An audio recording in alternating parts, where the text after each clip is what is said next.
à tous, bienvenue à ce webinaire en dentisterie. Mon nom est Hélène Perrin, c'est moi qui vais être l'animatrice ce soir. C'est Dr. José Marcoux qui donne le webinaire. La thématique, on va parler de trauma faciaux.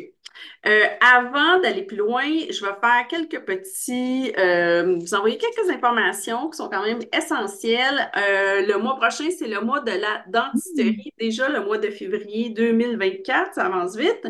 Et pour l'occasion, José va faire un quiz en dentisterie, quelques questions. Et parmi tous ceux et celles qui auront les bonnes réponses, on va faire tirer un super beau prix, c'est-à-dire une formation en clinique sur l'interprétation des Non, non, radiographies le positionnement. de positionnement. De positionnement. Mais les deux sont absolument. Ben oui, ouais, honnêtement, ça pourrait être au choix.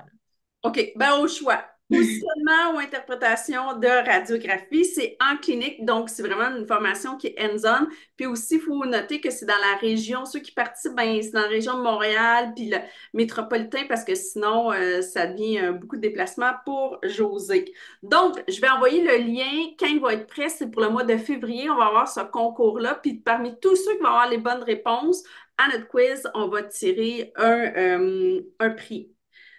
Première chose. Deuxième chose, le prochain webinaire aura lieu lundi le 26 février à 19 heures. On va parler du rôle crucial des TSA en consultation en dentisterie. Donc, on va parler des les questions que les pet owners et propriétaires d'animaux posent souvent, comment ils répondent, les soins dentaires à la maison, c'est quoi les alternatives au brossage, des exemples de questions genre mon animal n'a pas de dents, qu'est-ce que je fais? Si quoi faire s'il ne mange pas. Excusez, j'essaie de me relire mes notes, là. Donc, dans la prochaine infolette qui va contenir l'enregistrement de ce soir, vous allez retrouver le lien pour vous inscrire au webinaire. Troisième point, cette semaine, non, en fait, la semaine passée, il y a quelques jours, j'ai envoyé une infolette qui contenait la nouvelle grille tarifaire avec tous les services. Donc, José, Marie-Lou, en fait, l'équipe de José a vraiment travaillé pour vraiment vous détailler là, tous les frais. Donc, vous allez avoir tout en main pour pouvoir en parler à vos clients intéressés. Euh, Quelques points, je pense, d'intérêt, c'est si vous voulez un service de téléconsultation, donc vous aider avec le diagnostic d'un patient, le tarif, c'est 137,28. Et si vous voulez du support avec l'interprétation de radiographie, c'est 66,56. Il y a aussi un agrandissement de la zone de déplacement. Donc, encore une fois, dans la région de Montréal, Laval, la Rive-Sud, le déplacement est gratuit. Mais si vous êtes en région plus éloignée, on a eu de la demande pour des déplacements plus loin, ben, il y a des frais de déplacement là, qui vont de 137 à, ça peut aller jusqu'à 580 là, selon la région du Québec. Donc, vous allez trouver, je vais la remettre, ainsi que la requête de dentisterie. Je vais tout remettre ça dans l'infolette probablement de mercredi. Fait que vous allez pouvoir y faire référence en PDF, facile à imprimer, facile à mettre sur vos ordinateurs de la salle de traitement. Est-ce que j'oublie quelque chose? En fait, je voudrais revenir au concours du mois de la dentisterie. Fait qu'on va privilégier les gens qui ont des bonnes réponses, mais sachez aussi que plusieurs personnes par clinique peuvent soumettre des réponses. Donc, si vous voulez que chacune de vos techs envoie euh, un billet de participation, là, il n'y a pas de problème. Fait que, bref, participez en grand nombre. Parfait. Bon. Fait que là, vous avez un nouveau formulaire de requête en dentisterie, puis vous avez aussi un nouveau formulaire pré-procédure à remplir. N'oubliez pas d'inscrire toujours les coordonnées de l'animal, un peu de description parce que ça va mieux pour l'équipe pour vous donner un estimé plus précis. Je crois que ben, la majorité d'entre vous connaissez Josée. Josée, c'était une acupunctrice, moi j'aime assez ça dire ça, une acupunctrice dans une vie antérieure. Elle retourne aux études, elle a eu son diplôme à la faculté, elle a fait sa résidence à la faculté et elle a terminé sa résidence en 2020. Elle a commencé à travailler vite mobile en 2020, en novembre 2020. Elle a passé son board pratique rapidement après. Et là, elle a déjà fini son board pratique, son board théorique. Là, elle a terminé son board pratique. Donc, elle a toutes les lettres après son nom. Et là, Hmm. elle se passionne de courte pointe pour l'instant, mais quelqu'un qui touche à tout et qui aime beaucoup la pédagogie. Donc, nous avons la chance de l'avoir une fois par mois pour vous donner des webinaires. Ouais.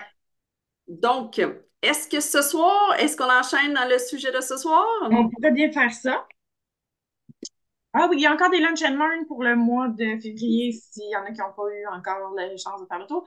Puis je sais aussi qu'il y a quelqu'un, dans une clinique, quand j'ai fait le lunch and learn, m'a suggéré un autre sujet qui était excellent et que j'ai complètement oublié.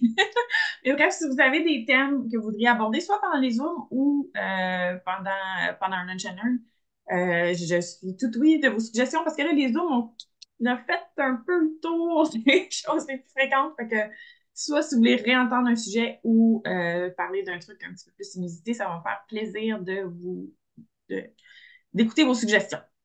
Fait que soit dans le chat aujourd'hui ou si vous pensez plus tard par courriel, là, ça va m'aider un petit peu puisque je commence à manquer d'inspiration. OK, donc aujourd'hui, je voulais parler des traumas de visage de patients. On va prendre le sujet un peu large, mais on va aller voir les sous-sujets ensemble. Donc, premièrement, les raisons pour lesquelles les patients sont présentés habituellement pour des traumas de face, ça va être souvent les hit by car ou mordus par un autre animal. C'est pas mal nos deux meilleurs vendeurs. Ou pour les chats, c'est genre, il est revenu puis on sait pas qu'est-ce qu'il a fait. Sinon, il y a toujours plein de petits trucs là, inusités dans la maison qui peuvent se produire, mais ça, c'est pas mal les choses les plus fréquentes. Il y a les patients aussi pour les chats particulièrement tombés là, d'une certaine hauteur aussi là, qui peuvent avoir des lésions d'un peu partout, mais dans la bouche également. Ce syndrome-là est décrit, on pourra en parler tantôt. Je voudrais porter votre attention sur le fait que dans des études en dentisterie vétérinaire, il y a, tu sais, on essaie de déterminer, mettons, la prévalence, tu sais, si tel type d'accident, combien tu sais, de patients ont des dents cassées, combien de patients ont tel type de lésion, tu sais, pour comme aider à aiguiller un petit peu le diagnostic. Mais ce qui ressort tout le temps, c'est que si l'animal a été examiné par...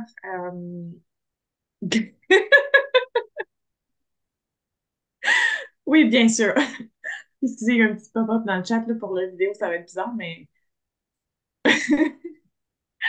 Oui. On va Euh, juste, on va juste le dire pour que les gens ouais. puissent comprendre. C'est qu'il y a une vétérinaire un des exemples, c'est les chiens qui mangent des mottes de neige dans la souffleuse. Et c'est drôle parce que ça Ah, Hélène est gelée. Mais bref, pour faire du pouce sur son idée, moi, j'ai déjà eu le bat de baseball, mais c'est pas parce que le client avait voulu battre son animal, c'est plus parce qu'il jouait au baseball, a lancé la balle, est venu pour frapper, et le chien a décidé qu'il ramassait la balle, donc a repris le bat de baseball. T'as gelé, je sais pas si... je pense pas qu'on a compris ce que t'as dit. Ah, OK. Mais non, je faisais juste répéter le commentaire dans le chat. Puis effectivement, mon ordinateur a gelé, mais là, tout semble beau. Oui. J'ai donc raconté d'autres choses inusitées de fractures que j'ai vues. Alors, j'ai eu... Ben, c'est avec Docteur Dumais, j'étais pas là, mais apparemment, c'était spectaculaire. Le chien qui a mordu la chenille de la motoneige. Fait que, tu sais, vu que c'est en mouvement, tu sais, ça fait des torsions. Fait que, bref, son museau n'était pas tout à fait aligné avec le reste de sa tête.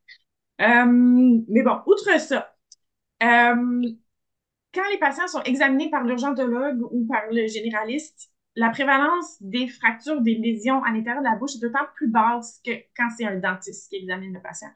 Donc, juste porter attention à ça. Vous n'avez vraiment pas besoin d'être un spécialiste en dentisterie, tu sais, pour compter les dents puis s'assurer qu'ils ne sont pas cassés, là. Fait on porte une grande attention à ça parce que oui, je comprends que si l'animal a un pneumothorax, ben c'est ça que vous allez traiter en premier. Puis, tu sais, je veux dire, sa dent cassée, on verra ça dans 3 mois.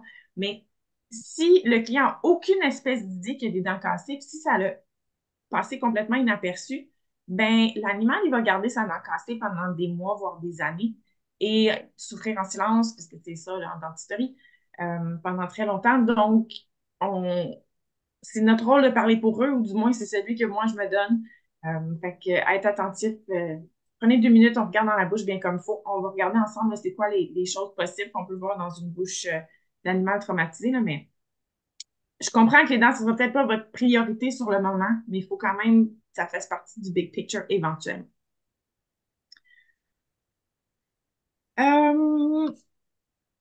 OK. Bon, allons-y avec les traumas, disons, dentaires. C'est mon petit dessin. Hum, c'est ça. Bon, alors voici tout l'éventail de possibilités de traumas dentaires dont un patient pourrait souffrir. Bon, on va les prendre un par un, tout simplement. Fait que la concussion ou la commotion, en fait, ça va être lorsqu'un dent a subi un choc, mais un choc pas assez grand pour que la dent casse, mais suffisamment pour causer une hémorragie à l'intérieur de la pulpe. C'est exactement comme un trauma crânien, là, où on a de l'œdème cérébral, mais étant donné que notre cerveau est dans une boîte crânienne, il n'y a pas de place pour s'étendre. Euh, c'est pour ça que c'est très symptomatique, c'est très dangereux, mais c'est la même chose pour une commotion de dents. C'est-à-dire que la pulpe peut s'étrangler et mourir. Euh, ça n'est pas nécessairement quelque chose qu'on va voir en aigu, mais c'est après un certain temps, c'est tout qu'on a les dents mauves, les dents roses, les dents grises, les dents beige. Donc, la couronne est intacte, elle n'a pas de fracture visible, mais une dent qui a changé de couleur. Donc, on sait qu'au-dessus de 90% des dents qui ont changé de couleur sont mortes. Euh, il existe un certain débat à savoir si on devrait les traiter ou pas, parce que en médecine humaine, si ça vous arrivait, votre dentiste vous demanderait si vous êtes symptomatique. Étant donné qu'en médecine vétérinaire, on ne peut pas le savoir, en général, on va recommander de traiter ces dents-là, soit par l'extraction ou le traitement de canal. Donc, pour aller enlever la pulpe, toute source d'infection possible. Parce que vous allez me dire, mais oui, mais si la couronne est intacte, mais pourquoi il y aurait de l'infection? Mais il peut y avoir des micro-fissures à la jonction amélo-sémentaire aussi, là, où la couronne rejoint la racine. Des fois, il y a une petite partie qui est exposée, là. Moi, j'ai ça sur mes dents en haut à gauche. Et puis, je peux vous dire que c'est très sensible parce que c'est l'endroit où les petites bulles dentinaires sont exposées à la surface. Et puis, s'il n'y a plus d'odontoblaste de l'autre côté, ben, les bactéries peuvent rentrer par les petites bulles puis aller coloniser l'intérieur de la dent. Subluxation, en fait, c'est beaucoup sous-diagnostiqué. C'est quelque chose qui existe en humaine. C'est si, par exemple, vous recevez un coup au visage et puis vous allez sentir que vos dents sont comme plus lousses que d'habitude, sont mobiles dans votre bouche. En fait, ça correspond, il va y avoir de l'enflure de votre ligament parodontal, puis tout ça, bien, ça fait que votre dent va se sentir un petit peu plus mouchie pendant quelques jours, mais ça va se replacer sans traitement. Donc, pour les animaux de compagnie, impossible à diagnostiquer, mais probablement que ça arrive. Bon, fait qu'à la limite, vous pouvez mettre ça dans un petit coin de votre cerveau, là. Bon, on va aller tout de suite à l'avulsion. L'avulsion, c'est quand la dent est sortie complètement de son alvéole. J'ai ma dent dans mes mains. OK? Euh, c'est pas la même chose qu'une luxation. Une luxation, ça va être quand la dent est déplacée dans son alvéole, est clairement tout proche, mais elle tient à peu près encore ou est encore dans la bouche. Donc, l'avulsion. Si le client tient à ce que la dent soit réimplantée, c'est une des seules réelles urgences dentaires, c'est-à-dire que ça se compte en heures, le temps qu'on a pour réimplanter cette dent-là avec succès. Donc, si le client, c'est ça qui est intéressé, il faut absolument que le patient soit vu là, aujourd'hui. Euh, Parce que les petites cellules, donc les fibroblastes, là, tous ceux qui se tiennent sur le sément puis la paroi externe de la dent pour survivre, vont devoir être réimplantés très, très, très rapidement. Si jamais ça vous arrive à vous, ça, d'avoir une avulsion, je ne vous le souhaite pas, là, mais ce qu'on veut pour réimplanter avec succès la dent, c'est que garder ces petits fibroblastes-là en vie le temps que le dentiste se rende à vous ou que vous vous rendiez au dentiste. Euh, je vais vous dire, le meilleur endroit où vous pouvez mettre la dent en attendant, c'est dans votre propre bouche. Vous pouvez garder la dent dans votre joue, parce que la thalée, tout ça, c'est un milieu là, que la dent connaît et qui est donc sécuritaire, c'est de ne pas l'avaler. Donc, si vous aimez vraiment beaucoup votre chien, vous pouvez toujours faire ça pour lui. Mais sinon, ça va être de rincer la dent, la mettre. On a essayé une coupe d'affaires, là. Il y a du lait, du Gatorade, où les pharmacies vont avoir des solutions, en fait, exprès pour ça. Si, par exemple, vous avez un client qui est super loin et qui a le temps de passer à la pharmacie avant de venir vous voir, là. Mais sinon, de garder la dent propre dans du lait pendant que vous vous rendez là où il y a besoin de se rendre ou que le client se rend où il a besoin de rendu, va donc préserver un petit peu les fibroblastes. On peut réimplanter la dent, ça va prendre un splint et ça va prendre un traitement de canal dans à peu près 3 semaines après l'implantation. Fait que pour un chien, c'est quand même c'est une procédure là, qui demande, qui est very involved en anglais, on dirait. Euh, C'est-à-dire que ça demande quand même plusieurs étapes. C'est un gros effort, mais c'est possible. Mais il faut savoir que c'est pas demain, c'est pas dans 3 jours. Si tu fais ça un vendredi soir, ça regarde mal. Donc, ça, c'est quand vraiment la dent est en dehors de l'alvéole. Une luxation, ça va être relativement semblable. En fait, là, on le voit sur l'image qui est au centre ici. Le problème avec les luxations, c'est que la grande majorité du temps, il va y avoir une certaine fracture de l'alvéole également. C'est-à-dire que une dent, ça n'a pas vraiment beaucoup de place dans son alvéole pour bouger, là. Donc, si la dent est déplacée à un angle qui est très marqué, ben probablement qu'il a fallu que quelque chose lui fasse la place dans le processus pour qu'elle soit à cet angle-là. Donc, même chose si on veut traiter ça en clinique. Ben, si vous voulez le traiter, en fait, vous avez juste à traiter ça comme une extraction. C'est-à-dire que vous élevez les tissus mous, vous enlevez la dent, vous regardez si c'est juste l'alvéole qui est fracturée, vous pouvez juste enlever le petit bout d'os, puis on referme le tissu mou par-dessus. Puis si jamais le client veut, donc, une fois sauver les dents, ben, ça va être semblable à l'avulsion. C'est-à-dire que il va falloir mettre un splint, puis il va falloir faire un traitement de canal, parce que de toute évidence, là, la source de nutriments et de vaisseaux sanguins qui était l'apex a été rompue euh, pendant ce trauma-là. Ça va être surtout les jeunes patients, je vous dirais, qui vont avoir des avulsions, des luxations, parce qu'à leur âge, la mandibule, là, c'est comme un petit peu plus compliant. Euh, les vieux patients, ils vont avoir des fractures de la mâchoire et non des luxations de Intrusion-extrusion va aussi comme une sous-catégorie de luxation. Sinon, dans les fractures dentaires comme telles, ben, on a les fractures de l'émail. Fait que ça va être une fracture très, très superficielle qui n'expose pas la dentine. C'est assez rare. Euh, Souvent, ça ne demandera pas de traitement particulier. Si l'aliment doit être mis sous anesthésie pour une autre raison, mais on peut aller avec une curette, là, enlever les arêtes coupantes. Euh, Puis encore une fois, si c'est en spécialité, ben, moi, je mettrais un scellant. Mais en clinique, là, ça peut être laissé tel quel. Les fractures émail-dentine ou autrefois les fractures non compliquées, c'est quand il nous manque quand même une bonne partie de la structure de la dent, c'est-à-dire que la fracture implique la dentine, mais que la pulpe n'est pas nécessairement exposée.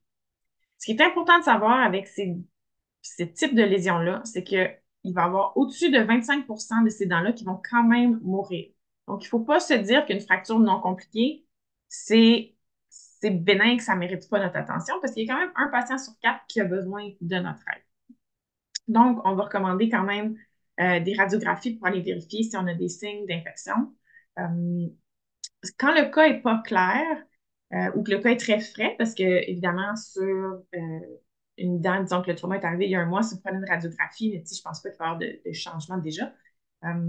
Moi, en clinique, j'ai la possibilité de faire un test avec ce qui s'appelle en français un vitalomètre ou en anglais un pulse tester. Donc, quand on veut savoir ou s'assurer que la dent est vivante sur un chien qui est gentil, c'est un appareil qui va envoyer un petit courant électrique sur la dent. Si le patient ne sent pas le courant électrique, ça veut dire que sa dent est morte. Et si, en général, ils vont tout simplement claquer des dents quand ils sentent le courant. Donc, s'ils claquent des dents, la dent est vivante et c'est bon signe. Donc, des fois, quand on a des cas qu'on n'est pas certain si la dent est vivante ou morte, la radio ne nous montre pas grand-chose, mais des fois, les radiographies ne sont pas sensibles. Ou si on ne veut pas aller sous anesthésie puis on veut garder le patient réveillé, ben, ça répond à notre question à savoir si une dent est morte ou pas. Ça peut être fait, ce test-là, aussi sur les dents décolorées, fait que les dents bleues, grises et autres. On a dit que 90% étaient mortes, mais ça reste qu'un 10% qui ne le sont pas. Euh, donc, pour vérifier, ça peut être fait en consultation. Donc, si la dent est vivante, je recommande un scellant dentinaire. À quel moment on recommande des scellants? Bon, ça, il y a quand même un débat en médecine vétérinaire, c'est pas tout le monde qui est d'accord. Moi, j'ai choisi de faire une espèce de un petit compromis. C'est-à-dire, il y en a qui vont dire que toutes les dents qui ont une fracture émail-dentine devraient recevoir un scellant. Il y en a qui disent que c'est trop tard. En fait, ce qui arrive, c'est que si vous avez un animal qui se fait une fracture émaille-dentine et que la fracture ne se fait pas traiter par un scellant ou un autre moyen et que la pulpe est vivante, ben, la pulpe elle-même, ou plutôt les odontoblastes, vont déposer des molécules pour boucher les tubules dentinaires qui sont exposés. Donc, la pulpe, elle va se faire comme une espèce de scellant interne avec le temps elle-même.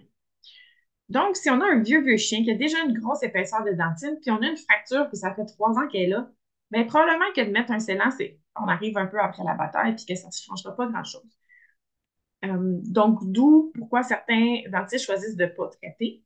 Par contre, c'est pas toujours possible de savoir l'âge de la fracture. Mais si, par exemple, vous avez des clients qui sont très assidus ou qui brossent les dents et qui viennent de remarquer que la dent est fracturée et sont certains que c'est arrivé il n'y a pas longtemps, mais ça peut valoir la peine de traiter tout de suite parce que, comme je vous dis, on va boucher les tubules dentinaires, on va empêcher la sensibilité, puis on va empêcher potentiellement les bactéries de rentrer par là. Je vais insister un petit peu plus sur mettre des scellants quand les patients sont jeunes. Donc, 2 ans et moins, là, on sait que la dentine va être très, très, très mince. Donc, potentiellement que les bactéries auraient beaucoup moins de distance à faire là, pour se rendre à l'intérieur de la pulpe et contaminer. Puis aussi que la sensibilité serait plus grande étant donné que la pulpe est très près de la surface. Donc, chez les patients de moins de 2 ans qui auraient une fracture non compliquée, je recommande un scellant dentinaire. Et si, si on a une autre évidence, même sur un vieux chien, que la fracture est récente. Sinon, quand il y a déjà 3 pouces de terre, si vous détartrez la dent, vous voyez qu'il y a une petite chip de partie, mais bon, on sait que ça fait des mois ou potentiellement plus que ça. Est-ce qu'on se garoche à référer ce patient-là absolument? Ben, pas nécessairement. On peut toujours l'offrir, ça fait partie des meilleurs soins, mais un petit peu moins nécessaire. J'ai souvent la question à savoir, est-ce que les scellants, c'est quelque chose qui peut être fait par un généraliste? En fait, oui et non. C'est sûr que si vous me regardez faire un scellant, vous allez me voir mettre 2, 3 petites bouteilles de petits produits, prendre ma lampe à polymériser tout ça, ça a pris 10 minutes, puis vous vous dites, ben là, c'est niaiseux, si j'aurais pu faire ça moi aussi. C'est vrai. Par contre, ce n'est pas de savoir, tu sais, quelle petite bouteille mettre dans quel ordre nécessairement, qui est la partie difficile de ça, c'est de savoir comment faire le bon choix des bons restauratifs, connaître en détail les indications des scellants dentaires. Et puis, donc, je vous dirais, il y a des cours de ça qui se donnent au forum de dentisterie, entre autres. Mais tu sais, c'est un cours d'une coupe d'heure. Fait que c'est pas nécessairement quelque chose que je vous dirais juste de, ah oui, lis le pamphlet, puis go for it. L'autre chose, c'est que, premièrement, une lampe à polymériser, ça a l'air bien niaiseux, mais ça coûte à peu près 1000 $. Et les petits produits que je mets là, ça en prend au moins 3, puis il y en a 2 de ça qui coûtent 200$ la bouteille. Donc, si vous faites 1 ou 2 scellants par année, vous allez gaspiller, tu sais, genre, vos produits vont expirer le temps que vous les passiez. Donc, ça va vous coûter à peu près 500$ de produits par année, plus la lampe à polymériser à 1000. Donc, est-ce que vous voulez investir 1500$ et faire 2 scellants à 100$, tu sais, par année? Fait en gros, ça se peut que ça soit pas rentable. Il faut aussi se poser ça comme question. Mais effectivement, c'est pas de quoi de super compliqué. Mais je vous invite à suivre une vraie formation, donc, si vous voulez faire ça. Ensuite, on a les fractures qui impliquent la pulpe. Donc, il n'y a pas grand-chose en médecine qui est vrai 100% du temps, mais je peux vous dire qu'une fracture dentaire qui expose la pulpe, 100% du temps, la dent va mourir dans un délai court et 100% du temps, les bactéries vont coloniser l'intérieur du canal et euh, produire donc de l'infection et de l'inflammation à l'apex de cette dent-là. Ce qui va mener pas mal inévitablement à de la douleur chronique chez les patients. Le problème avec ces douleurs-là, justement, c'est du fait qu'ils sont chroniques. C'est super difficile en mettre à diagnostiquer des douleurs chroniques, on le sait tous. Non, le chien ne va pas arrêter de manger parce qu'il y a une douleur chronique à sa dent. C'est une douleur sourde qui va et qui vient, qu'il y a peut-être des journées que c'est mieux, des journées que c'est pire. Donc, c'est rare que cliniquement, il va y avoir un signe vraiment flagrant de ça. Mais donc, chaque dent cassée où il y a où la pulpe est exposée, bien, je vous garantis que ça fait mal, puis je vous garantis que c'est infecté, puis je vous garantis que si vous ne faites rien, mais dans un an, ça va être encore là. Et l'animal, donc, va passer le reste de sa vie avec ça. Donc, c'est pas quelque chose qui se fait tout seul, ça prend absolument une intervention. C'est extraction ou traitement de canal, mais les patients ont besoin qu'on identifie ces lésions-là pour eux parce que c'est douloureux, puis on a besoin de se débarrasser de ça. Ça peut aussi faire des complications assez spectaculaires, juste une dent cassée. Ça peut faire, ben, c'est assez typique, là, le gros abcès sous l'œil là, qui fistule avec du pus et tout ça. Donc, c'est un classique, c'est souvent la PM4. Ça peut être la 9 aussi qui fistule là. Souvent, les dents, par contre, vont fistuler à l'intérieur même de la bouche. Donc, les sécrétions là, vont s'écouler. L'animal va les avaler tout simplement, puis ça passe complètement inaperçu. Sinon, cellulite, ostéomyélite, cellulite rétrobulbaire, c'est super triste de voir des animaux être présentés pour des enflures du visage, etc. C'était juste une dent cassée, là. Euh, on essaie de les spotter puis de parler pour eux. Jusqu'à maintenant, on a parlé des fractures dentaires qui sont restreintes à la couronne, mais lorsque la fracture va sous la gencive, en général, ce sont des candidats pour l'extraction, peu importe que la pulpe soit exposée ou non. Le problème, c'est qu'une fois qu'on a enlevé le morceau qui flotte, parce qu'il n'y a aucun moyen de recoller ça, ben, on se retrouve avec une poche parodontale, tout simplement. Parce que la gencive ou l'os alvéolaire ou le ligament parodontal ne peut pas se rattacher à de la dentine. Il peut seulement se rattacher au sément, mais le sément, il est parti avec notre morceau. Donc, on se retrouve avec une poche, pronostic de la dent, pas super bon. Donc, on les enlève, ces dents-là. Fracture de racine, c'est assez rare. Puis sinon, l'autre chose, je n'ai pas de bonne photo encore. J'en cherche une aussitôt que je vais avoir un patient. Je vais me faire plaisir de prendre un paquet de vidéos, là. Des fois, qu'est-ce qui est difficile avec les dents cassées, ça va être de faire la différence entre une dent qui est usée, c'est-à-dire un chien, mettons, qui mange bien des balles de tennis. Ces dents sont très raccourcies, ils ont un beau point noir. Donc, on se demande si la pulpe est exposée ou pas. Euh, donc, ce qui arrive si un patient use ses dents, le vrai mot, c'est de l'abrasion, c'est que, bon, tranquillement, il va user son émail, il va user sa dentine.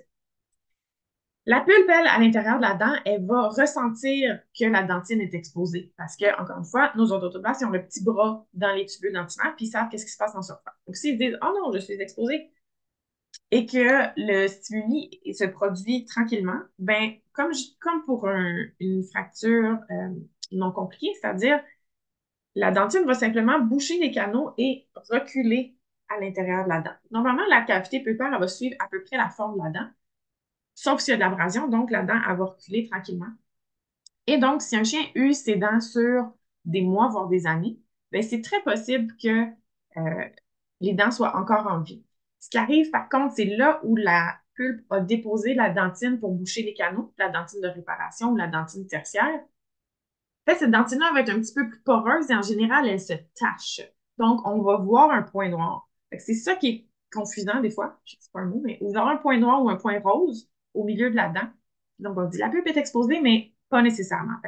La chose qu'on peut faire en clinique pour différencier entre les deux, c'est-à-dire que lorsque le chien a usé ses dents, a fait de l'abrasion, en général, la surface de la dent va être lisse, lisse, lisse, lisse comme un miroir. C'est-à-dire que je pourrais prendre mon élévateur puis je le glisse sur la surface. Il n'y a rien, rien, rien qui accroche. C'est comme passer sur une vitre. Donc, ça va typiquement être de l'abrasion. Puis souvent, on peut le savoir avec le contexte parce que, ben, c'est clair, il n'y a pas juste une dent qui va avoir eu de l'abrasion puisque les animaux ne peuvent pas manger la balle avec juste une dent. Fait que s'il y en a plusieurs usés autour, qu'on se pose des questions. Ça serait un test à faire. Puis si jamais vous n'êtes pas sûr, vous pouvez m'envoyer des photos ou encore une fois, on peut aller en clinique puis faire le test avec le vitalomètre pour s'assurer que c'est bien le cas puis que ces dents-là n'ont pas besoin de traitement. J'ai vu qu'il y avait une question. Oui. Fracture de la racine.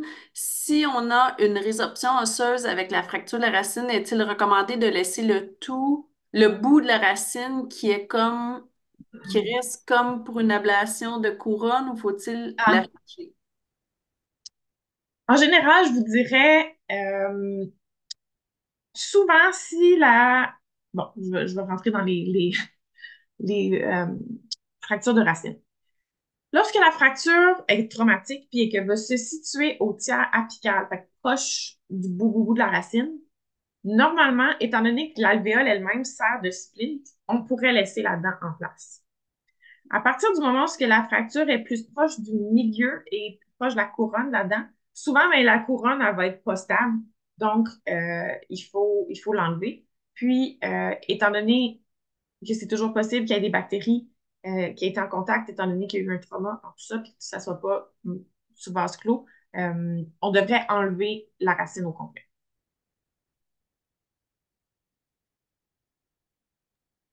Parfait. Pour l'instant, on n'a pas d'autres questions. Parfait. Fait que ça fait le tour de mes traumas de dents. Donc, encore une fois, pulpe exposée, abcès dans 100% du temps, même si ce n'est pas clinique, et besoin d'un traitement extraction ou traitement canal. Si vous apprenez juste ça aujourd'hui, ben, ça va déjà faire beaucoup de patients sauvés parce que c'est loin d'être rare des fractures. On dit qu'en général, dans la population, c'est 25% à peu près des chiens qui ont des dents cassées. Fait que souvent, les petits chiens vont avoir de la maladie parodontale, les grands chiens vont avoir des dents cassées. Euh, Puis pour avoir fait mon projet de recherche, j'avais besoin de 10 ou 12 cadavres. Je pense que j'en avais un qui n'avait pas une dent cassée. Donc, c'est pas vrai que les grands chiens n'ont pas besoin de soins dentaires, là. Souvent, ils vont avoir des problèmes. C'est juste que ça passe inaperçu. OK, maintenant, il peut y avoir des lésions des tissus mous aussi dans la bouche quand il y a eu différents traumas. Donc, si on va commencer par les chats. Bon, les chats, c'est typique de la séparation de symphyse, mais un chat qui est tombé de haut, il faut absolument vérifier qu'il n'y a pas une séparation du palais. C'est-à-dire que ça a tout été décrit, ça, comment les chats tombent quand ils tombent sur leurs pattes, mais de hauteur. Donc, c'est les pattes qui vont frapper ça en premier. Fait il peut y avoir des fractures de pattes. Ensuite, souvent, c'est le thorax qui va frapper en deuxième, fait contusion, pneumothorax. Puis en troisième, c'est le menton qui tape. Donc, c'est pour ça la séparation de symphyse, mais c'est possible aussi qu'en claquant des dents parce que le menton est à côté qui fracture leurs dents. Puis souvent, ça va être les PM4. Ça peut être les canines parce que les canines dépassent, ils peuvent avoir touché le sol, mais ça peut être les PM4 aussi, juste du choc des deux mâchoires ensemble. Il faut vraiment regarder la bouche de l'animal au complet. Mais avec ça aussi, ça peut être possible que l'onde de choc donc, traverse la mâchoire, puis que en fait, le maxillaire se sépare en deux. Puisque normalement, on a une suture au milieu du palais, le maxillaire gauche et droit. Et donc, chez les chats, ça peut arriver que ça va se séparer. J'ai des belles photos.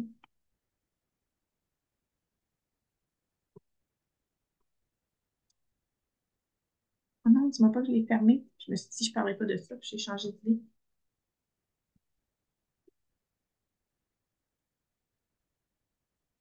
Ça va faire. Attends, je vais le retrouver. Euh,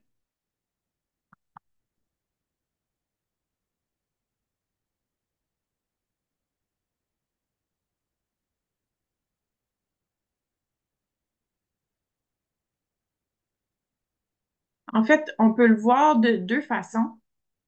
C'est-à-dire que ça va faire une petite plaie, mais ça va ressembler à une lacération vraiment en plein milieu du palais. Donc, une petite ligne rouge sanguignolante au centre du palais. Puis, en fait, j'aurais aimé ça vous montrer comment le refermer. Ah, j'en ai une ici. C'est pas celle que j'avais tantôt, mais ça va faire la job.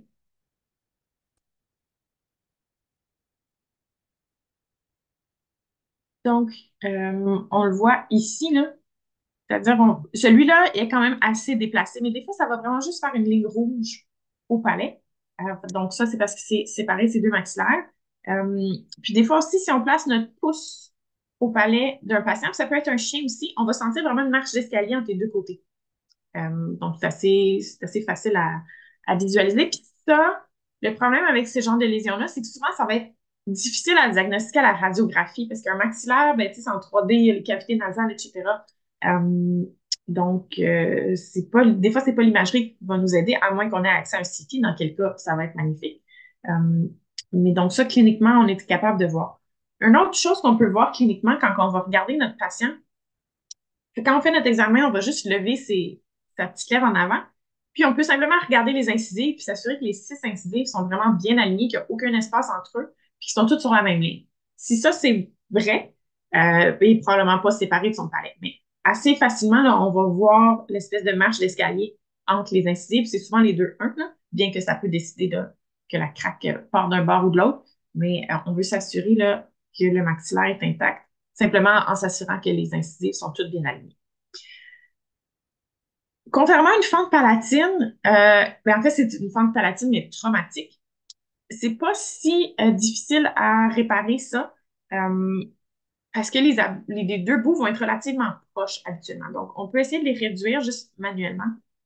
Puis, ben, ça il suffit de mettre une ligne de 0,5 discontinue et de restructurer le tout.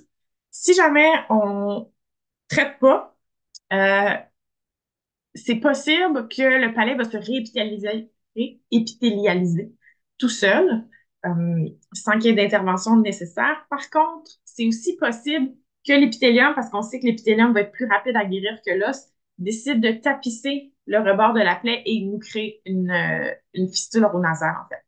Donc, on ne sait pas de quel bord notre patient va aller. C'est pour ça que si on a le budget, ben, on va évidemment prioriser de refermer chirurgicalement. Euh, mais si ça n'a pas pu être fait, ben, il y a quand même des chances que ça guérisse. Souvent, c'est plus comme a posteriori qu'on va le voir. On va avoir un chat qui a cette espèce de bosse au palais. On sait qu'il a déjà eu un trauma dans son passé, mais l'épithélium est refermé par-dessus. On le sait là, comme 2 ans plus tard que c'est ça qui est arrivé, mais c'est sûr que si c'est frais devant nous, ben, on va recommander d'aller en chirurgie. Euh, Bon, les tissus mous, fait qu'on a la séparation du palais. La séparation de symphyse, mais je pense qu'en général, c'est quand même assez bien compris comment on prépare ça. Il y en avait un dessin ici. Donc, on peut mettre un cerclage. Eux autres, ils mettent la twist dans la bouche. On peut mettre la twist en dessous du menton. Oui, ça prend un cerclage, je vous dirais de le faire. Parce que des fois, je vais voir des cliniques qui me disent, on n'a pas de cerclage, on a essayé avec du gros PDS, etc. C'est quand même élastique du PDS, puis souvent, ça ne donne pas la stabilité qu'on voudrait. Par contre, je vous dirais, les chats, c'est tellement résilient, là. Tu sais, j'ai déjà vu des patients qui n'avaient pas été traités du tout, là. Euh, Même si on a une légère laxité de la symphyse post-opératoire ou post-trauma, les patients, ils vont bien. Le temps que leur occlusion est bonne, puis qu'ils mangent, tu sais, quand même qu'ils sont un petit peu lousses d'ici, c'est pas grave. Si j'avais, par exemple, un patient que j'y faisais une mandibulectomie rostrale parce qu'il y avait une tumeur, ben ces deux côtés de mandibule se toucheraient plus, puis il y aurait cette laxité-là, juste comme iatrogénique, mais les patients sont quand même tout à fait fonctionnels avec ça. Donc, encore une fois, pas de raison de ne pas traiter un patient, mais des fois, encore une fois, a posteriori, on va voir un patient, on dit, hey, mon Dieu, ça bouge donc bien, ça s'infuse à lui. Mais des fois, ça peut être simplement parce que c'est un chat qui a eu cette fracture-là puis que ça n'a jamais été traité. Mais s'il fait déjà sa vie, on laisse comme ça.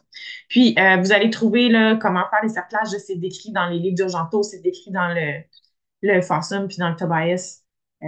Ça prend 2 minutes, mais je vous dirais que ça prend du cerclage, ça prend un berry, voyons, un porte-aiguille qui est plus gros, plus costaud pour faire vos twists. Parce que si vous prenez un porte-aiguille normal, ben, c'est possible de vous scraper votre porte-aiguille, c'est un peu dommage. Puis ça prend un coupe-fil. Bon, le mien est comme chirurgical, mais officiellement, à la quincaillerie, on ça. Donc, ça prend quand même pas grand-chose pour faire des cerclages. Je vous dirais, si jamais vous en faites un des petits trucs que j'ai appris assez tôt dans ma résidence, on veut pas serrer le fil le plus qu'on peut.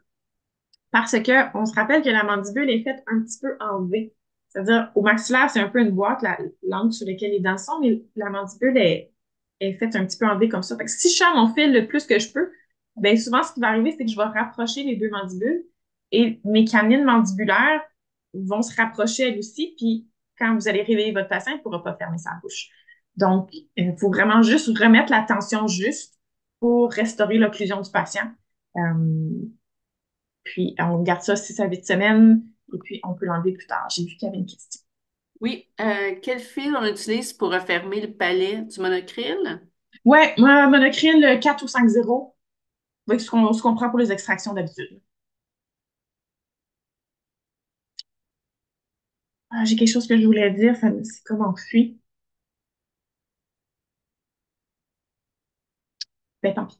Ça me revient pas. Si on me donne ça, c'est fait. Ah, c'est ça, c'est fait. Euh, Dans les lésions de tissu mou qu'on peut avoir, l'autre chose qui arrive semi-rarement, mais quand même, ça va être les avulsions de lèvres ou de gencives. Puis d'ailleurs, je sais que j'ai une super belle photo dans mes courriels d'un cas que j'ai consulté là, l'année dernière, je crois. Puis j'ai cherché, je suis pas capable de la trouver, là. Donc, si la personne écoute ce soir, dites-moi dans votre chat, c'est quoi votre nom, puis je vais essayer de retrouver dans mes courriels.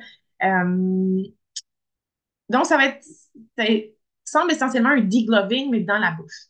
Donc, ça peut arriver quand il y a eu des traumas, des hit by car comme ça, fait que ça peut arriver rostralement, que la lèvre va être arrachée. Ça peut arriver sur les côtés aussi, ça dépend qu'est-ce que l'animal a fait. Souvent, on va avoir deux endroits où ce que ça peut déchirer, fait que ça va être soit je sais pas s'il y a un article là-dessus. Euh, Ah, il y a un article sur les lip avulsion, ouais. Bon, c'est là est un petit peu intense. Bon, ça, c'est très sévère, c'est pas ça que je veux montrer. Souvent, c'est que ça va déchirer soit la jonction muco-gingivale ou soit vraiment le long des dents. Mais c'est souvent la jonction muco-gingivale. Bon, c'est pas des belles photos, ça. J'ai-tu une photo, c'est quoi la jonction muco-gingivale?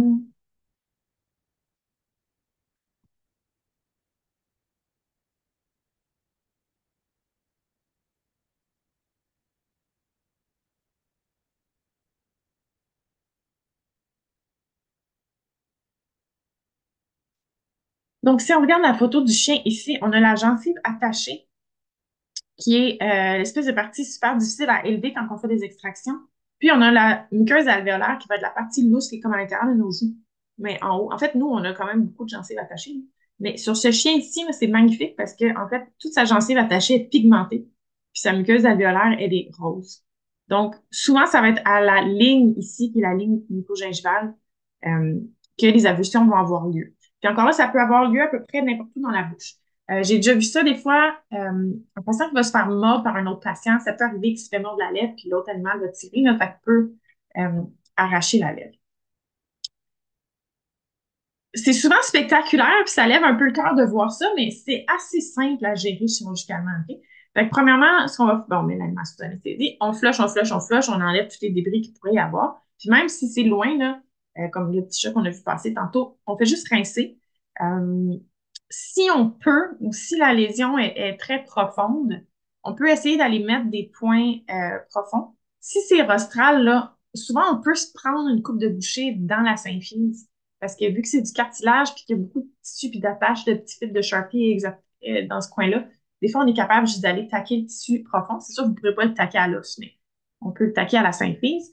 Et on va simplement aller faire encore une fois des points simples discontinus, puis réattacher la muqueuse. Attendez, je vais voir ça. Je suis sûre que le verstraté, il nous montre ça. Le verstraté, il est en ligne. Et Yana m'a demandé si tous mes documents étaient prêts, mais clairement, j'ai menti.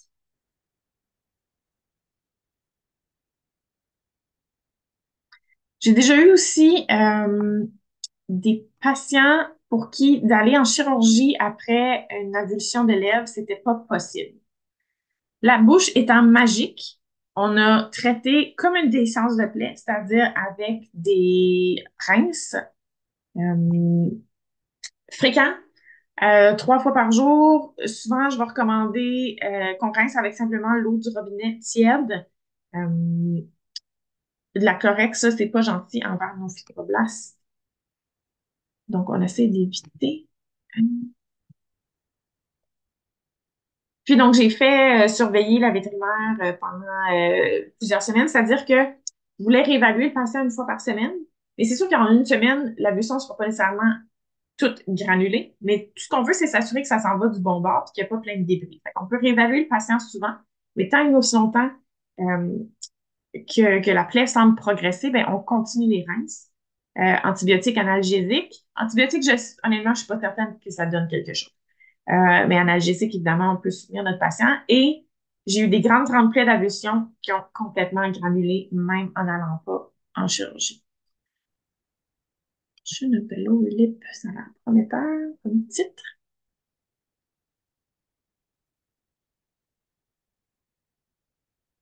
Ouais, c'est bon ça.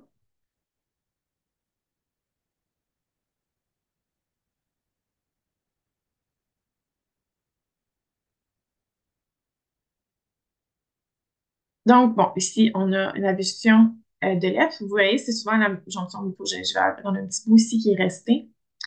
On peut aller faire, donc, on appelle ça une sling suture, là, quelque chose pour soutenir les tissus mous s'il y a beaucoup de tissus mous à soutenir. Mais après ça, c'est vraiment juste, ici, on utilise un mandrin pour se donner, euh, dans le fond, pour avoir un purchase, voyons, un point d'ancrage dans l'os, puis ils sont allés suturer, mais c'est vraiment juste d'aller suturer les tissus mous avec des points simples. Puis on peut aussi passer notre fil entre les dents, comme pour que la dent fasse une espèce de petit hamac. Donc c'est quelque chose qui se fait aussi, je sais pas ça. Les autres ont mis des stents. Bon, finalement, la photo ne décrit pas tant bien ce que je veux.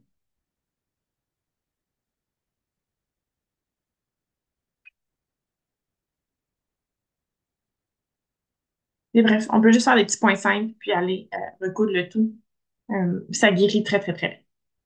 Puis il y a eu, je pense, un article qui est paru il n'y a pas longtemps, justement, sur le pronostic des avulsions de lèvres. Puis en gros, c'est genre 95% ont guéri sans complications. Le pronostic est vraiment très bon. OK, une des choses dont je voulais parler, c'est les luxations de mâchoire chez le chat. Donc, on le sait, puis j'ai un article là-dessus aussi, que c'est possible chez les chats qui luxent leur petite mâchoire et ça va donner, oups, voyons, share. OK. Donc, ça va donner un chat qui semble être en malocclusion, qui a une déviation de la mandibule et qui ne peut pas fermer sa bouche.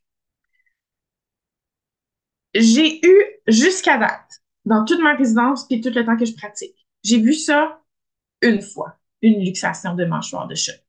On m'a référé au moins 10-12 luxations de mâchoire de chat. OK? Fait, il faut se rappeler que c'est plutôt rare. En fait, il faut vraiment les bonnes conditions pour que ça luxe et que ça ne fracture pas. Fait que souvent, c'est des jeunes patients qui vont être assez laxes pour que, pour que l'articulation sorte, que la capsule soit assez lousse pour que l'articulation sorte euh, de là et qu'il n'y ait pas donc le mandibule qui est cassé entre-temps. Donc, je vous dirais qu'avec nos mains, déjà en clinique, parce qu'à moins que vous ayez un CT scan en clinique, mais la plupart du temps, ça va être avec nos mains qu'on va être pris pour diagnostiquer ça parce que, encore une fois, prendre des radios de tête, très, très, très difficile. Pas impossible, mais difficile.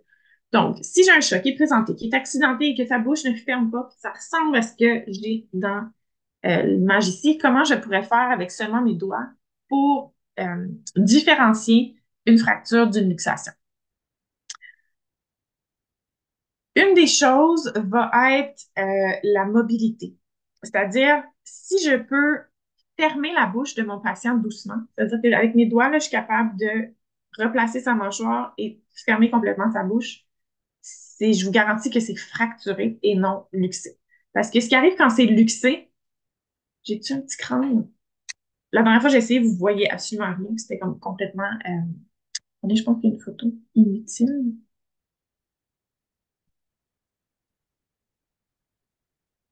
OK.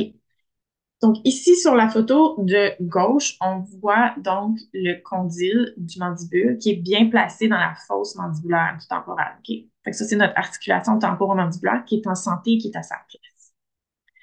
Dans la photo de droite, on va voir que le condyle est sorti puis qui est luxé rostralement et dorsalement. En général, ça va être ça la direction de la luxation. Pourquoi ça ne luxe pas caudalement? Ben, en fait, c'est parce qu'on a le processus rétroarticulaire, qui est l'espèce de projection là, du temporal qui va faire un petit C, donc caudalement à notre articulation. Donc, pour que ça luxe caudalement, en fait, il faut que ce petit bout d'os-là fracture. Donc, c'est pas la direction la plus fréquente de la luxation. Fait que d'habitude, ça va être rostral et dorsal. Mais si mon patient il est luxé ici, fait qu'il va être déboîté en bon français, étant donné que donc ça va être avancé, son mandibule au complet, ça va être absolument impossible mécaniquement de fermer sa bouche. Par contre, si votre animal il y a une fracture du mandibule à quelque part là, sur le V que ça fait, les fragments vont avoir tendance à s'overrider, c'est pas un mot, à se chevaucher parce que les muscles de la mastication qui tiennent ces fragments-là vont causer le raccourcissement donc, de la fracture. Vu que j'ai plus ma mandibule qui fait une espèce d'arête rigide, ça va se rétrécir. Par contre, avec mes doigts, je suis capable de le réduire et de le replacer. Donc, ces patients-là, avec nos doigts, souvent, on va être capable de fermer leur bouche quand ils sont fracturés. C'est sûr qu'ils sont douloureux, on ne s'amuse pas là, à faire ça, mais souvent, en insistant, on va être capable un petit peu. L'autre chose avec nos doigts qu'on peut palper, c'est les crépitements. Donc, quand c'est fracturé, on va sentir les abous osseux qui bougent. On peut aussi palper, des fois en palpant sous le menton, il y a carrément une marche d'escalier. Donc, ça va être une indication que c'est fracturé. Donc, en général, la fracture, 150 fois plus probable que la luxation. Okay? Voilà. Donc, souvent, les gens vont me dire, ah, j'ai essayé le truc du crayon, ça n'a pas marché. Fait que là, ils me l'envoient, mais souvent, ça n'a pas marché parce qu'il n'était pas luxé, il était fracturé. On a quand même, c'est ça, on a quand même beaucoup, beaucoup de ligaments là, qui tiennent cette capsule-là en place. C'est assez rare que ça débarque. Euh, Fait qu'avec mes doigts, si je suis capable de fermer sa bouche, ou si je sens des crépitements, ou si je sens une marche d'escalier, c'est probablement fracturé et non luxé. Puis, je pense que c'est au-dessus de 80% là, des patients qui ont des fractures de mandibule ou de mâchoire, peu importe, qui ont aussi des fractures dentaires. Là. Fait que checker s'il n'y a pas d'autre chose qui se passe soit dans les dents ou soit dans les tissus mous, là, mais c'est rare que c'est un épisode isolé, cette affaire-là. Je pense qu'il y a une autre chose aussi qui a montré que les chats qui se présentent avec une séparation de symphyse ont aussi habituellement d'autres fractures maxillaires ailleurs. Ça ne veut pas nécessairement dire qu'on va les réduire, ces fractures-là. Ça ne veut pas dire que la chirurgie va être nécessairement plus compliquée que juste le cerclage. Euh, mais s'il y a du budget, encore une fois, CT, puis de juste regarder le patient dans son entier, c'est vraiment la meilleure prise en charge.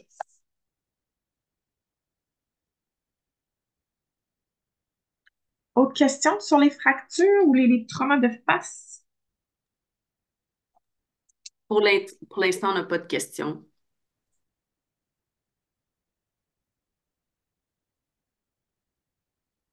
On peut parler des fractures de mâchoire iatrogéniques, parce que de temps en temps, malheureusement, j'ai des appels de tout ça, fait qu'on peut regarder ensemble comment gérer ça.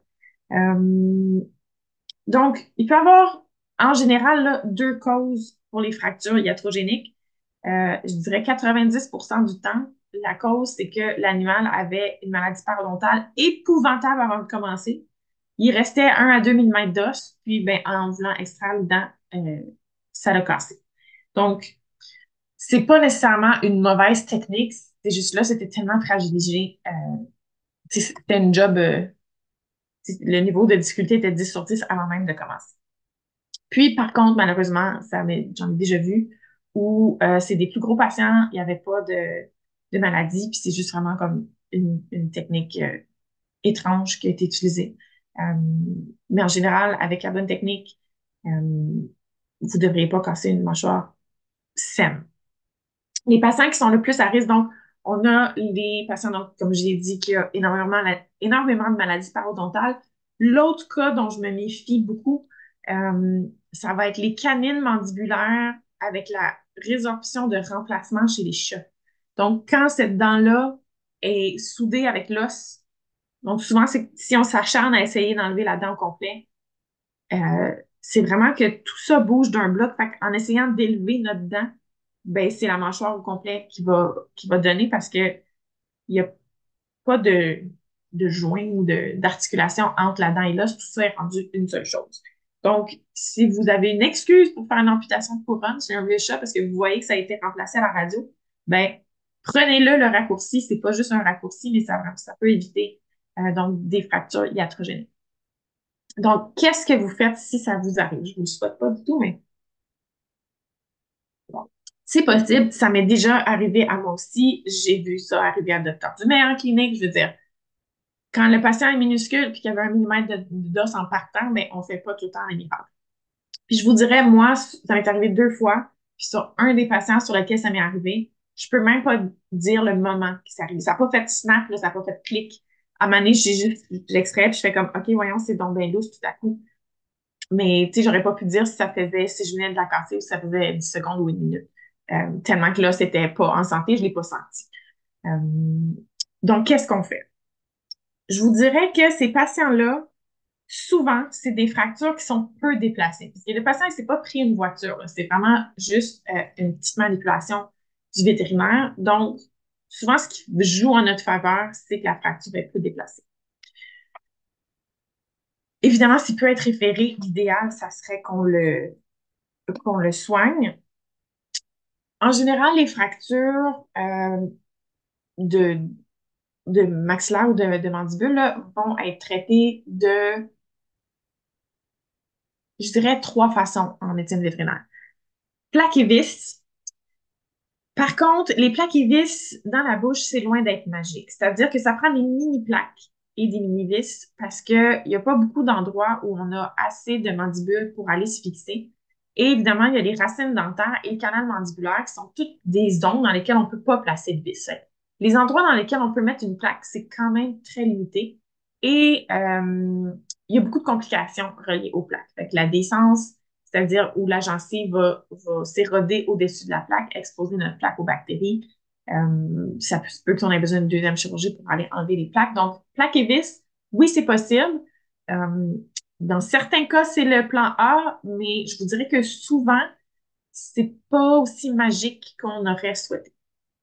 Ce qu'on va faire le plus souvent en dentisterie, ça va être mettre un fil de fer entre les dents pour faire une tension qui va maintenir euh, la mandibule en place et on va aller mettre un acrylique ou un composite sur toutes les dents qui restent pour faire notre espèce d'attelle.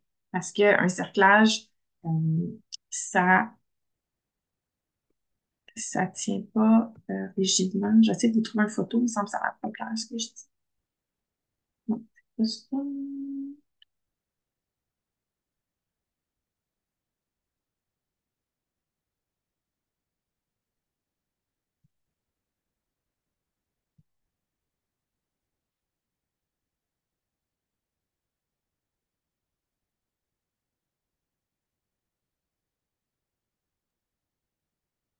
On va Ah, avoir, on va oui. avoir une petite question après. OK, fait que donc le B, là, ça va ressembler exactement à ce qu'on fait en clinique. Donc là, bon, dégarni la mandibule, là, mais on va aller placer un fil de fer, donc il va maintenir une tension, une rigidité sur notre site de fracture. Puis pour augmenter la rigidité de notre construction, on va aller mettre du composite ici. On va garder ça pendant 6 à 8 semaines, puis ensuite, faut retourner faire une deuxième anesthésie pour enlever le tout. Donc, quand les clients s'embarquent là-dedans, il faut qu'ils sachent qu'il y a une deuxième anesthésie puis faire des coups une deuxième fois. Euh, des fois, on n'est pas capable de faire ça sur nos patients de fractures iatrogéniques parce que ben, il n'y a plus grand dent dans la bouche du patient parce que c'est là qu'on était in the first place. Là. Le patient avait beaucoup de maladies parodontales. Donc, s'il y a encore des canines, s'il y a encore quelque chose après lequel je peux me prendre, souvent, ça va être ça qui va être préférable, d'aller faire un J euh, avec le composite puis avec le cerclage. C'est possible des fois de mettre le cerclage autour de l'os, puis de se faire une espèce d'attelle avec le composite chez les patients qui sont édentés. Et puis, l'autre possibilité de traitement, ça va être de traiter de façon conservatrice. Encore une fois, pour les patients qui n'ont pas de budget, pour les fractures iatrogéniques, donc, sont des bons candidats pour un traitement conservateur parce qu'elles sont souvent peu déplacées. Et vous avez la possibilité d'aller flusher votre plaie puis de la refermer. Donc, la plaie est presque stérile parce que vous l'avez fait vous-même. Donc, c'était pas, ça faisait pas comme 8 heures qui était blessé avant qu'il arrive sur la table de chirurgie avec une plaie béante. Donc, ça fait des fractures qui sont propres. On referme la gencive, puis on va soit mettre, dépendamment de comment que le patient est fait, une muselière. Encore une fois, 6 à 8 semaines, souvent 8 parce que c'est souvent des vieux patients, des patients qui ont beaucoup de maladies parodontales. Faut qu'il y ait juste assez de louche pour qu'ils puissent laper. On fait attention aux hotspots avec les muselières. Donc, souvent, ce que je vais recommander, c'est d'avoir au minimum 2 muselières dans sa possession.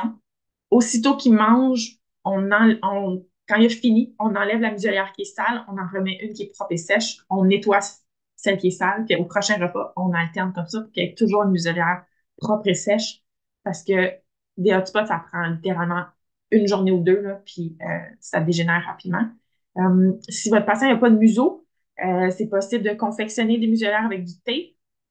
Et puis, si ça, c'est pas possible non plus, il y a la technique des boutons que peut-être certains d'entre vous m'ont vu faire en clinique, où on va simplement utiliser des boutons de chemise comme un stent, aller passer un fil. euh, donc, on passe un fil sous le menton. Il va ressortir près de la canine, un peu comme si on faisait un cerclage. On va aller le passer dans la lèvre supérieure près du museau. On repasse dans un autre bouton. On refait notre sens inverse. On lui fait un petit V comme ça. Et puis, je vais voir si on voit le produit fini là, quelque part.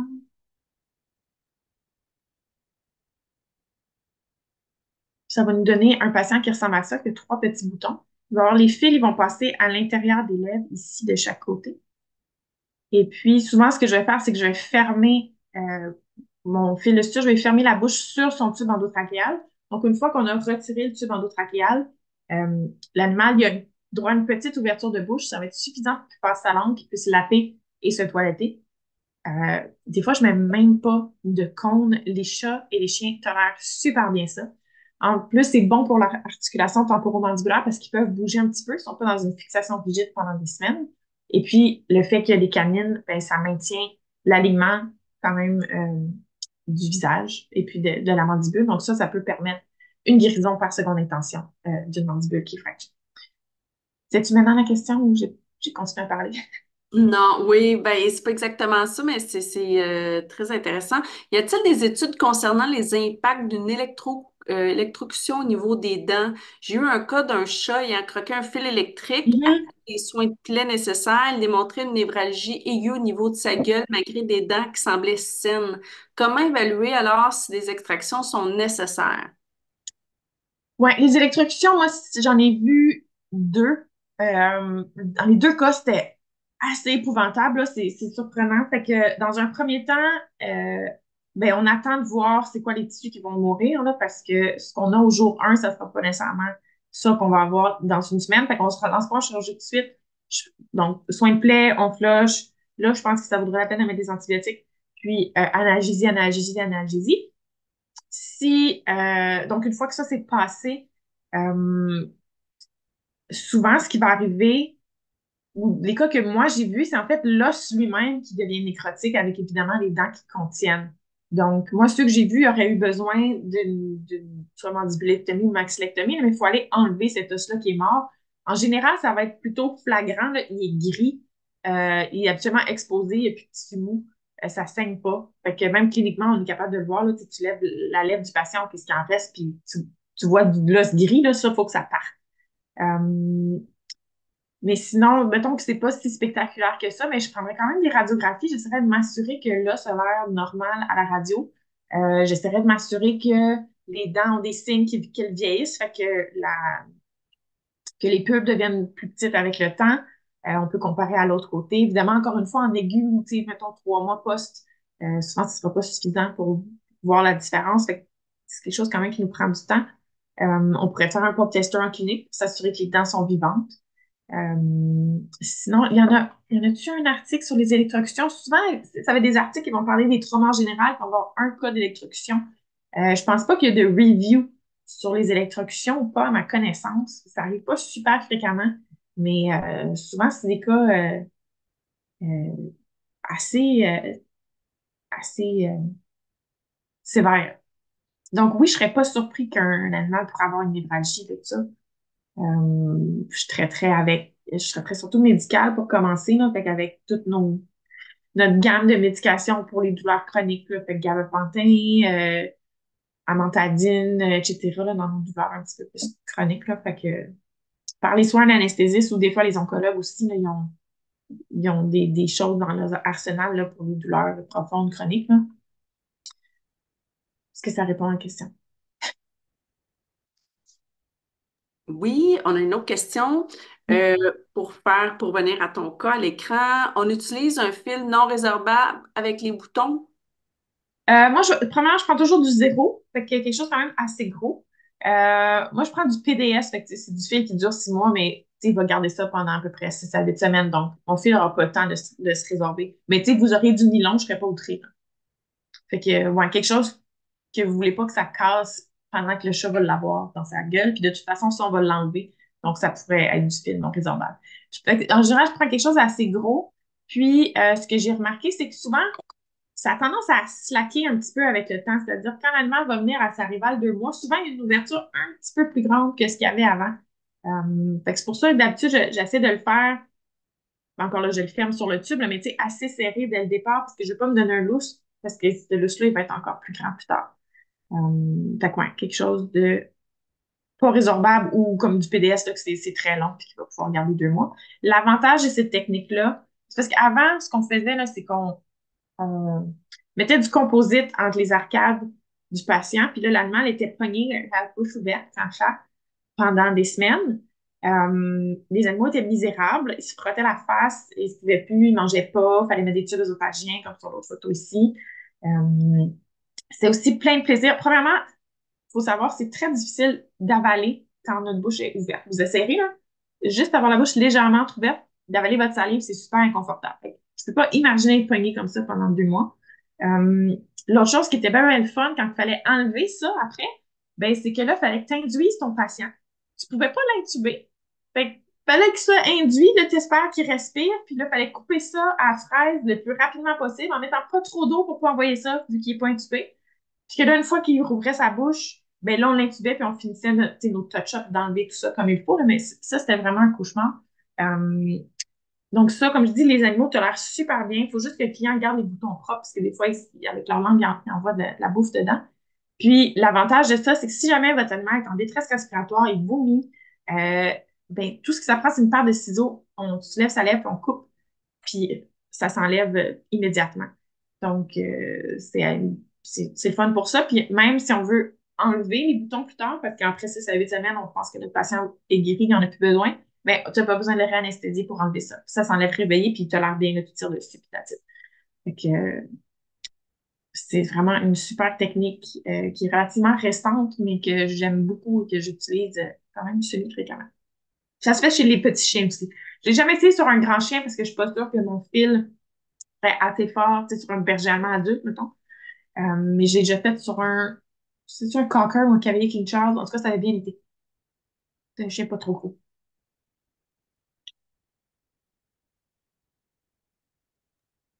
On n'a Cet pas d'autres article-là, c'est un autre article du JVD, là, puis c'est vraiment step by step, là, il y a toutes les étapes. Là, j'ai passé ça vite, là, mais c'est quand même un petit truc à avoir dans son arsenal, là. Tu sais, si vous faites beaucoup de chats ou vous faites du refuge, etc., prenez une photo, là. Super article. Non, j'ai encore dépassé, finalement. Je suis tout à peur de manquer des choses à dire, mais ça arrive pas.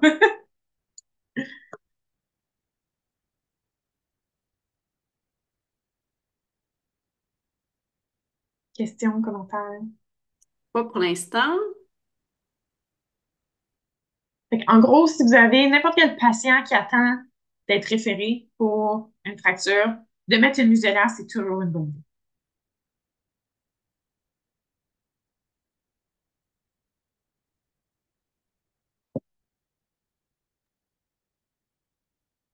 On est rendu à la fin. Je crois que oui. Moi, j'avais plus de petites notes, en tout cas. Fait que s'il n'y a pas de questions, j'ai dit ce que j'avais à dire. Mais là, j'essaie de revenir à l'écran. Mon Ah, Dieu. attends, c'est moi, peut-être, à Stop Share, OK. On t'entend plus, tu t'es muté. Oui, j'ai vu. Parfait. Alors, ben merci à tous. Merci, José. Puis encore une fois, on se dit, est-ce qu'on va avoir notre heure de formation? Et oui, on l'a toujours. Merci beaucoup pour... c'était des cas qu'on voit moins souvent, mais que quand on les voit, c'est le fun d'avoir des trucs concrets. Je vous rappelle donc, comme d'habitude, cette webinaire-là est enregistré. Probablement que dans les 48 prochaines heures, je vais être capable de le monter, mettre dans une infolette. Dans l'infolette, vous allez trouver la grille tarifaire. le service de dentisterie. Vous allez aussi avoir l'invitation pour le prochain webinaire que je rappelle va avoir lieu le 26 février à 19 heures et qui portera sur le rôle crucial des TSA lors de consultations en dentisterie. Ça tombe bien, c'est le mois de la dentisterie. Et on va voir si on va avoir le temps de le préparer. Mais en tout cas, pour le mois de février, on va avoir ce quiz-là qui, si vous répondez et vous avez toutes les bonnes réponses, ben, vous allez être éligible à notre tirage pour une formation en clinique sur soit le positionnement lors de prise de radiographie ou l'interprétation de radiographie avec nul autre que José en personne. Voilà. Donc, je vois ici, oh, on a des commentaires, super. Donc, c'est beau. Merci beaucoup, José. Ah, Merci à c'est quoi les bidules dans ma bibliothèque? C'est des isolateurs. Ça, c'est un autre quirkiness que j'ai. Euh, je suis tombée un petit peu dans le rabbit hole l'année dernière. C'est quelque chose que je collectionne. Euh, c'est quelque chose qui, autrefois, se trouvait sur les poteaux électriques et les poteaux de télégraphe. Ça sert à isoler les fils électriques du poteau. Et puis, il y a au-dessus de 9000 modèles et couleurs qui existent. Donc, bref, j'ai des collections. Ça se trouve chez les antiquaires dans les marchés aux puces, des fois encore sur les poteaux. Si vous portez attention dans votre quartier, vous allez peut-être en voir. Fait que voilà, c'est ça, les petits pitules. Il y a plein de couleurs. moi, j'ai l'immense plaisir et chance de pouvoir jaser avec José avant les webinaires. Puis cette personne-là, elle est tellement fascinante. Elle a plein de passions comme ça qu'à chaque fois, c'est comme, ah oui, tu fais des courtes pointes. Ah oui, tu collectionnes. Donc, vraiment, je vous invite, là, si vous avez la chance d'avoir en clinique, là, elle a vraiment le champ de compétences L'intérêt, ouais. et d'intérêts très diversifiés. Fait que c'est bien fun. Vous ne manquerez pas de sujets à placoter. Donc, merci beaucoup. On va fermer l'enregistrement, puis je vous souhaite une belle fin de soirée.